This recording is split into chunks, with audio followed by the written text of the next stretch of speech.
పొన్నవోలు సుధాకర్ రెడ్డి వ్యాఖ్యలపై ఓ రేంజ్ లో ఫైర్ అయ్యారు డిప్యూటీ సీఎం పవన్ కళ్యాణ్. పొన్నవోలు సుధాకర్ రెడ్డి ఢిల్లీలో ఏం మాట్లాడారని పవన్ నిలదీశారు.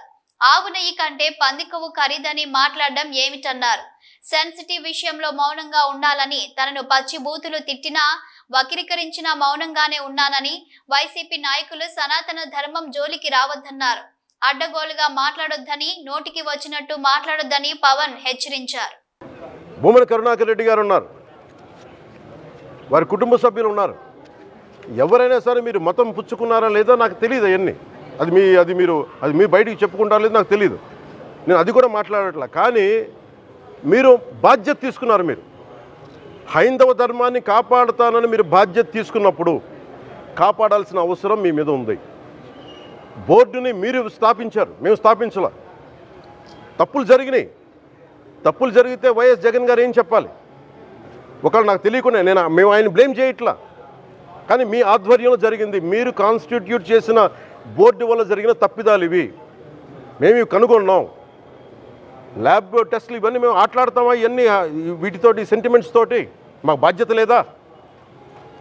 నేను నిజంగా కనుక చాలా బలమైన సనాతన ధర్మాన్ని పాటించేవాడిని. చిన్నప్పటి నుంచి పొద్దున్న లేచినప్పటి నుంచి రాత్రి పడుకునేదాకా మా ఇంట్లో రామనామం ఉండేది, రామ జపం ఉండేది మా ఇంట్లో. అలాంటి రామభక్తులం మేము. కానీ రామతీర్థం విగ్రహాన్ని, రాముడి విగ్రహాన్ని శిరచ్ఛేదం జరిగినప్పుడు ఒక సగటు సనాతనవాదిగా, సగటు హిందువుగా, సగటు రామభక్తుడిగా బయటకు వచ్చి చాలా గొడవలు చేయగల సత్తా ఉన్నవాడిని గుర్తుపెట్టుకోండి. ముఖ్యంగా వైసీపీ నాయకులకి, నన్ను విమర్శించే దేశ యావత్తు నన్ను విమర్శించే ప్రతి ఒక్కరికి తెలియజేస్తున్నా, గొడవ పెట్టుకోవాలంటే చాలా బలంగా గొడవ పెట్టుకోవాలి. కానీ నాది పేదవాళ్ళ కష్టాలు, క్రిమినలైజేషన్ ఆఫ్ పాలిటిక్స్, వీటి మీద మేము మాట్లాడతాం, వీటి మీద తప్పించాం. ప్రజలు బాగుండాలి, కాన్స్టిట్యూషన్ వాల్యూస్ని అప్హోల్డ్ చేయాలి, రాజ్యాంగం బాగుండాలి, వీటి కోసం తపన పడేవాళ్ళం. కానీ సెక్యులరిజం పేరు మీద, secularism is not one way, it's two way. Secularism అంటే కూర్చోబెట్టి ఒక్క సైడ్ నుంచి వచ్చేది కాదు, అన్ని సైడ్ నుంచి రావాలి. ఇది చాలా ఆవేదన కలిగిస్తుంది. కొన్ని దశాబ్దాలుగా చూస్తున్నారు ప్రతి హిందువు. దీంట్లో మిగతా మతాల ప్రస్తావన కంటే కూడా నేను ఎక్కువ ప్రస్తావన చేస్తుంది హిందూ ధర్మాన్ని పాటించి, వాళ్ళు వ్యక్తిగతంగా పాటించి బయటకు వచ్చేటప్పటికి మీడియా వారి కోసమో లేదంటే ఇంకొంత ఎవరైనా సాటిస్ఫై చేయడం కోసం తెలియదు, కానీ సాటి హిందువులు తోటి హిందువులను తిడుతూ ఉన్నారు. ఇది చాలా ఆక్షేపణీయం. దీంట్లో నేను ముస్లిమ్స్ నిందించట్లా, అది క్రిస్టియానిటీ నిందించట్లా, కానీ బాధ్యత తీసుకున్న హిందువుల్ని నేను నిందిస్తున్నాం. బాధ్యత మీది. మీరు యథాలాపంగా వచ్చి ఇది పొలిటికల్ పదవులు, విగ్రహాలు పోతే మేము ఇల్లు కట్టుకుంటాం, వాకిళ్ళు కట్టుకుంటాం, ఏం మాటలవి?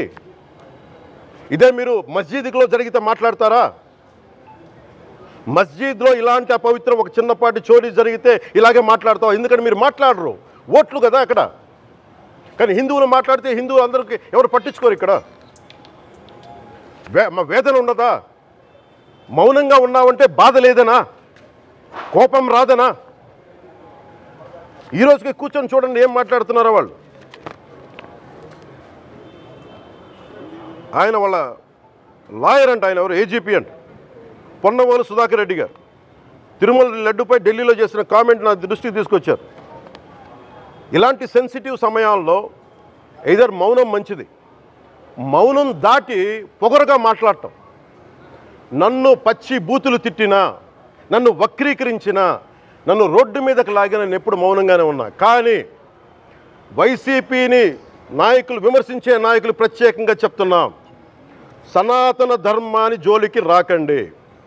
తప్పు జరిగితే తప్పు జరిగిందని ఒప్పుకోండి, లేదా మాకు సంబంధం లేదని చెప్పండి.